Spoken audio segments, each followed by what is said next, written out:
Ինչպես գիտեք, այս տարի մենք շենքի շինթույլտվության համար, որպեսզի սկսենք շենքի կառուցումը, դիմեցինք կառավարություն, որպեսզի հողի նշանակությունը փոխենք, եւ արդեն մոտ 2 ամիս է հողի նշանակությունը փոխված է եւ ինչպես տեսնում եք շինարարությունը սկսված է։ Եվ հուսով ենք, որ մինչեւ մայիս ամիս հաջորդ տարի մենք կավարտենք այս շինարարությունը եւ հավք 2023-ը կընդունենք արդեն նոր շենքում, նոր տարածքում, ավելի բարվոք վիճակում։ Արդեն իսկ երկրորդ տարին է մենք կազմակերպում ենք ԱԹՍ մրցույթը,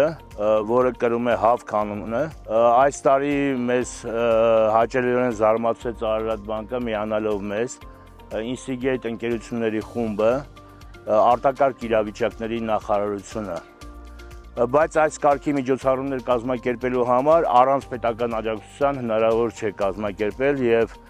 մենք հուսով ենք, որ հաջորդ տարի մեզ կմիանա կրթության նախարարությունը, բարձր տեխնոլոգիական արդյունաբերության նախարարությունը, էկոնոմիկայի նախարարությունը, քանի որ մենք այս խնդիրները լուծելով քաղաքապաշտպանության խնդիրներ ենք լուծում, կարծես թե մեր ճանապարհները պետք է հատվեն։ Եթե համատեղ ունենք հավք 2021-ը եւ հավք 2022-ը,